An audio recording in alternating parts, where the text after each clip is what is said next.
បាទសូមជម្រាបសួរអ្នកទាំងអស់គ្នានៅក្នុងវីដេអូនេះខ្ញុំនឹងបន្តចែករំលែកទៅលើចំណេះដឹងដែលជាមូលដ្ឋានគ្រឹះគណនេយ្យនឹងបន្តទៀតបាទអូខេអញ្ចឹងបើសិនជាអ្នកនរគ្នាចង់តាមដានទៅលើការចែករំលែកទាក់ទិនជាមួយនឹងមូលដ្ឋានគ្រឹះគណនេយ្យនឹងបន្តទៀតសូមអ្នកនរគ្នាជួយចុច Subscribe និងដាក់សញ្ញាកណ្ដឹងដើម្បីទទួលបានវីដេអូថ្មីៗបន្តទៀតបាទអូខេអញ្ចឹងសម្រាប់វីដេអូនេះខ្ញុំនឹងបន្តចែករំលែកអ្នកនរគ្នាទាក់ទិនជាមួយនឹងការកត់ត្រាទៅលើប្រវត្តិការអាជីវកម្មរបស់ក្រុមហ៊ុនហ្នឹងចូលទៅក្នុងបញ្ជីគណនេយ្យនឹងបន្តទៀតបាទអូខេអញ្ចឹងដោយដែលខ្ញុំបានចែករំលែកអ្នកនរគ្នានៅក្នុងវីដេអូមុនថា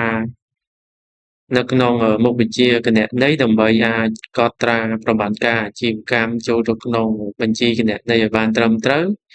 គេមានជាប្រព័ន្ធមួយដែលឲ្យឈ្មោះថាការចុះបញ្ជីគណនេយ្យទ្វេភាគបាទដែលភាសាអង់គ្លេសហ្នឹងគឺ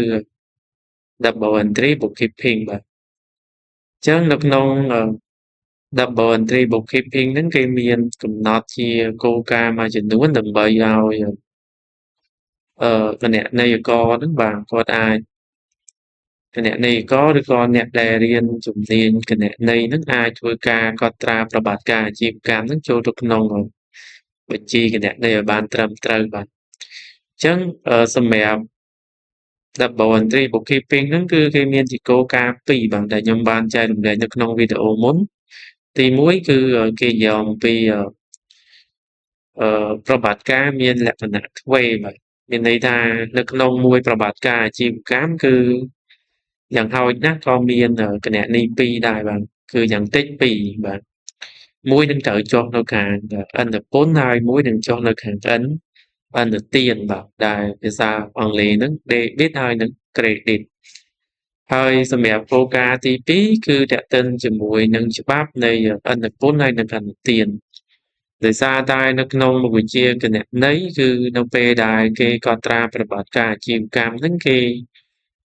កត់ត្រានៅតែខាងឥន្ធពន្ធហើយនិងឥន្ធទានទេបាទហើយឥន្ធពន្ធហើយនិងឥន្ធទានហ្នឹងគឺគេមានជាច្បាប់ដើម្បីកំណត់ទៅលើធាតុនៃរបាយការណ៍ហិរញ្ញវត្ថុដោយសារតែនៅក្នុងមុខវិជ្ជាគណនេយ្យព័ត៌មានហិរញ្ញវត្ថុដែលយើងត្រូវយកទៅរៀបចំជារបាយការណ៍ហិរញ្ញវត្ថុហ្នឹងគឺវាមានតែ5ធាតុទេបាទទី1គេយកអំពី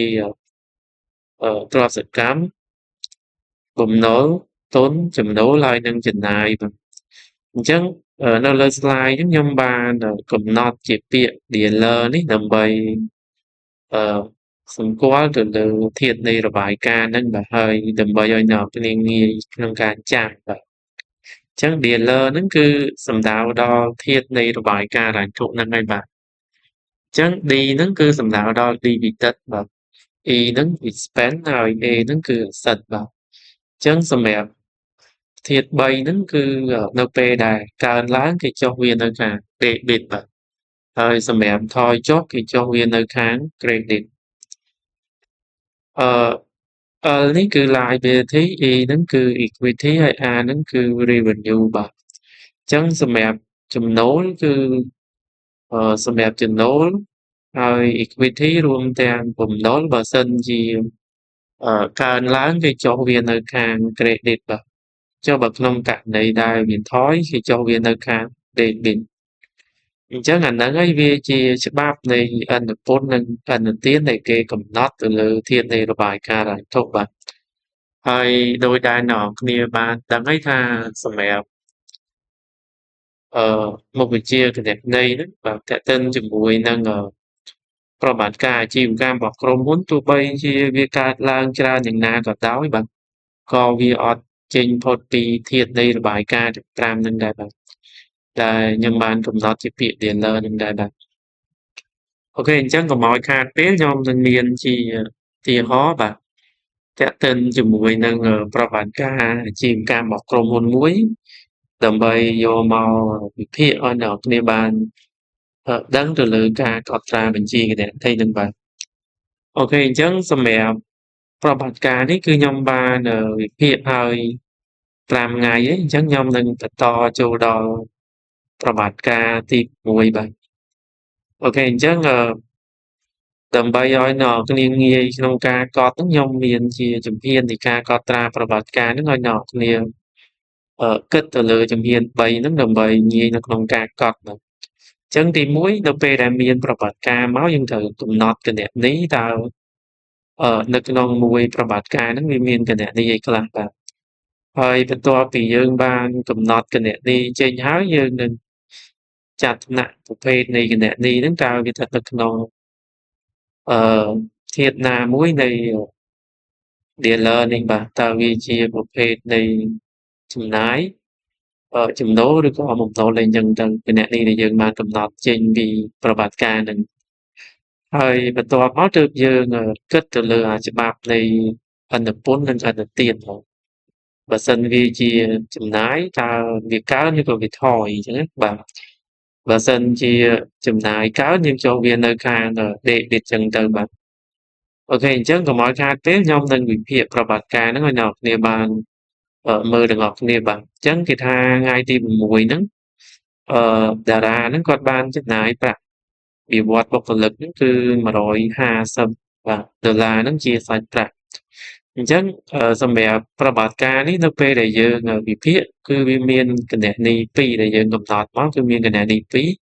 1គឺតេតិនជាមួយនឹងចំណាយប្រាក់បៀវត្សរបស់បុគ្គលិកដែលយើងជួលគាត់មកបំពេញសកម្មភាពការងារឲ្យក្រុមហ៊ុនយើងហ្នឹងហើយទី2គឺតេតិនជាមួយនឹងសាច់ប្រាក់ដែលយើងទូទាត់ថ្លៃឈ្នួលរបស់គាត់ហ្នឹងបាទអញ្ចឹងវាមានគណនី2អញ្ចឹងនៅពេលដែលកំណត់ចេញហើយយើងចាប់ផ្ដើមចាត់ថ្នាក់ប្រភេទហើយយើងនឹងកត់ត្រាវាទៅតាម debit និង credit ទៅបាទអញ្ចឹងយើងចាប់ផ្ដើមកត់ត្រាចូលចំណល់ដោយសារយើងកត់ត្រាដោយដៃយើង process ទី1គឺចូលចំណល់បាទអញ្ចឹងយើងដាក់ថ្ងៃខែមកយើងខែ1ថ្ងៃ6ហ្នឹងបាទហើយមុនហ្នឹងខ្ញុំបានកំណត់គណនីហើយគឺគណនីទី1យើងប្រើជាភាសាអង់គ្លេសហ្នឹងគឺ salary expense បាទចាត់ទិនជាមួយនឹងចំណាយប្រាក់បៀវត្សបុគ្គលិកអញ្ចឹងsalary expense វាស្ថិតនៅក្នុងប្រភេទណាមួយនៃធាតុក្នុងរបាយការណ៍របស់យើងអញ្ចឹង salary expense វាស្ថិតនៅក្នុងប្រភេទនៃចំណាយ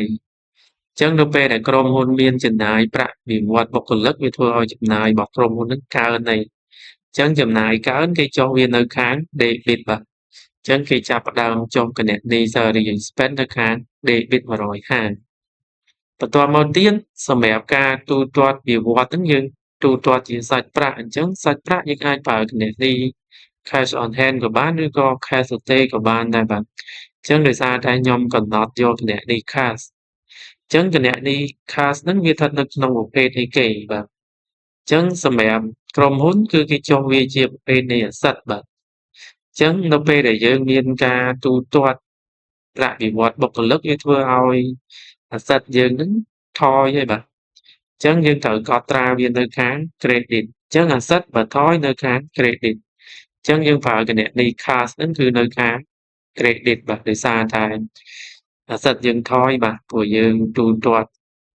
សាច់ប្រាក់ឲ្យគេ asset យើងថយហើយបាទអញ្ចឹងយើងត្រូវចុះវានៅខាង credit បន្ទាប់មកទៀតយើងចាប់ផ្ដើមផុសវាទៅ ledger ដើម្បីសរុបសាមផ្ទាល់បាទតាមដានទៅលើគណនីដែលយើងបានកត់ត្រាហើយនៅក្នុងប្រវត្តិការរបស់ក្រុមហ៊ុនហ្នឹងបាទអញ្ចឹងសម្រាប់ posting បាទសម្រាប់ការ posting គេបញ្ជូនវាមក ledger ហើយសម្រាប់ ledger ដូចខ្ញុំនិយាយអញ្ចឹងនៅក្នុង ledger គឺវាមានសុទ្ធតែ key account ហើយ key account ហ្នឹងគឺគេ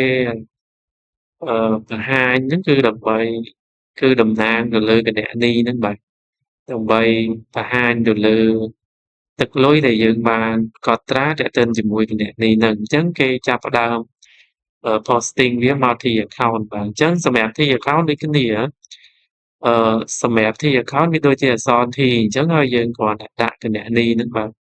សេឲ្យចំបន្ទាត់ហ្នឹងទៅឲ្យចំកដុបកដាលទៅបន្ទាត់មួយឡើងលើហ្នឹងហើយសម្រាប់ที่ account គឺនៅខាងឆ្វេងបាទគណនីហ្នឹងគឺ debit ហើយនៅខាងស្ដាំហ្នឹងគឺ credit បាទអញ្ចឹងអ្នកនរគ្នាមើលមកព្រោះនៅក្នុង journal វាមាន debit និង credit ហើយអញ្ចឹងយើងគ្រាន់តែដាក់ ទឹកលុយហ្នឹងទៅតាមទីតាំងរបស់វាទៅបាទសាច់ប្រាក់វានៅខាង credit អញ្ចឹងយើងដាក់នៅខាងឆ្វេងបាទសម្រាប់ Serial Expense វានៅ debit អញ្ចឹងយើងដាក់នៅខាងស្ដាំសម្រាប់គណនី Serial Expense បាទអូខេអញ្ចឹងនៅក្នុងវីដេអូនេះគឺខ្ញុំមានតែប៉ុណ្្នឹងទេហើយសង្ឃឹមថាវាអាចផ្ដល់ជាចំណេះដឹងបន្ថែមសម្រាប់អ្នកដែលគាត់អត់ទាន់បានស្វែងយល់ទៅលើការកត់ត្រាប្រតិបត្តិការអាជីវកម្មរបស់ក្រុមហ៊ុនហ្នឹងចូលទៅក្នុងបញ្ជីគណនេយ្យហ្នឹងបាទអូខេហើយបើសិនជាអ្នកនរគ្នាគិតថាវីដេអូនេះមានប្រយោជន៍អ្នកនរគ្នាអាចជួយ share វីដេអូចែករំលែកបន្តផងបាទ